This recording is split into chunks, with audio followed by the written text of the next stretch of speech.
Alright guys, welcome back to the course. So just to recap some things here, we're going to recreate this project. So let's quickly create a kick drum here, quick drum pattern, or instead of just drawing that out, we can just right click here, fill each 4 steps, and now we have a kick pattern. Cool. So what we're gonna do here is to rename this pattern here, rename and color, kick, and let's color it red. So now we have the kick drum. So let's create a new pattern here, and we're gonna call this clap and snare. Oh yeah, we can also color it as well. And by the way, if you don't know the color that you want for each instrument, you can just right click here on this pattern, random color. That's it. You can do it that way. So now we have a new pattern here, and I'm going to create a clap like that and a snare like that. Very nice. So let's go back to the kick drum here to just select it and have it on the playlist, and select this pattern, the clap and snare, and have it there as well. So I'm going to rename the playlist arrangement here as well.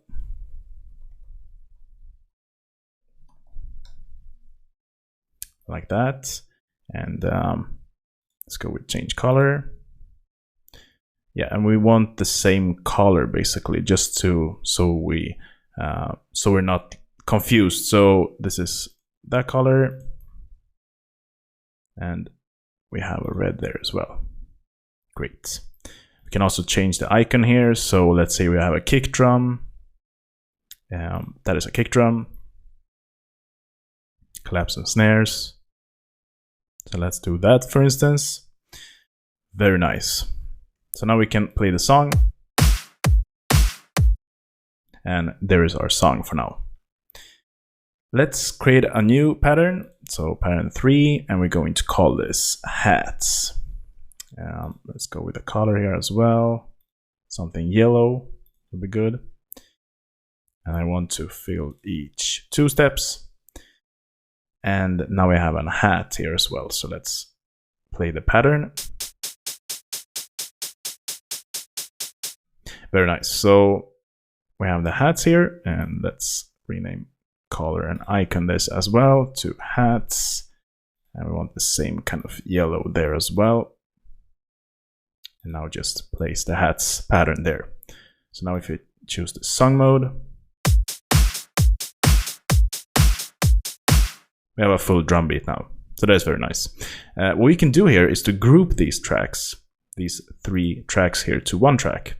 So what you will do here is to right click on the track that you want to group with. So let's say I want to group these 2 tracks with this first track here.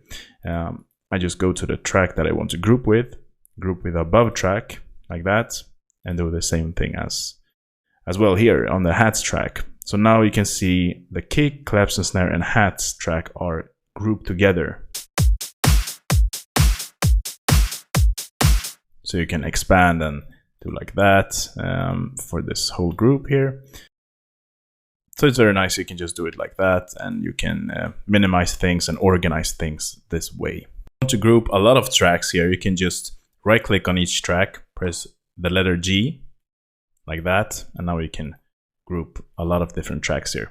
It's very handy to have here when organizing stuff in your project, is to just go with auto color group. That will color all of these tracks that you have grouped together.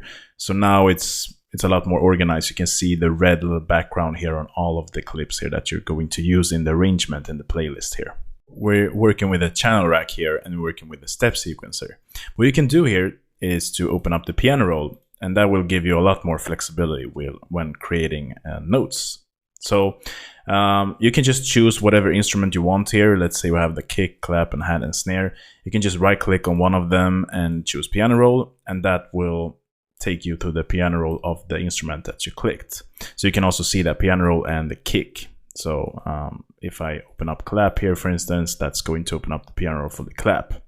And here I can create notes, a lot more precise notes.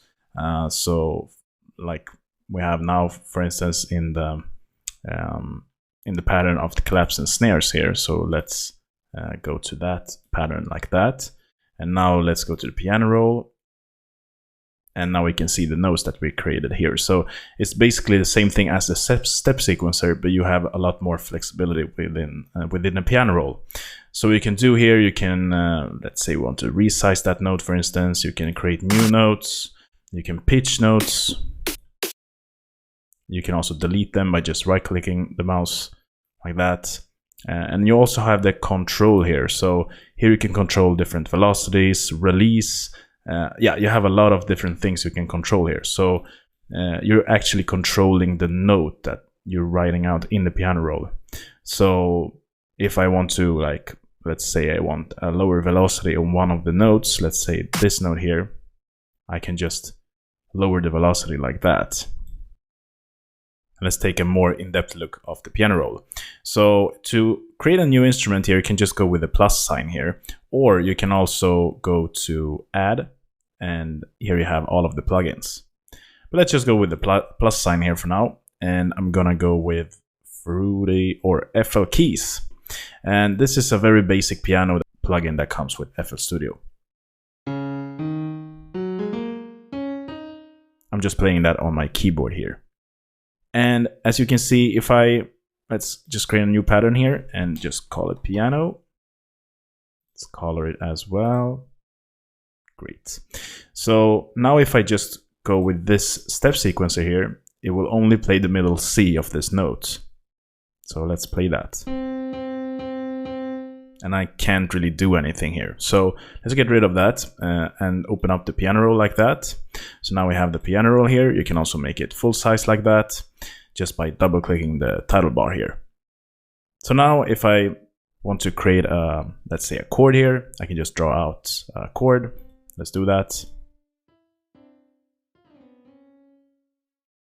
In FL Studio is one of the best piano rolls I think out there on all of the digital audio workstations out there. For instance, I've been using Logic a lot and Ableton Live a lot, but FL Studio is by far the best piano roll when it comes to flexibility and how to work with different notes. There are a lot of different tools you can use here. I'm not going to go through exactly all of the tools because that would make the course like a year long or something like that. So I want you to explore a lot of these different functions by yourself. I'm going to use a lot of functions when I create the tracks, so you will see how I use them.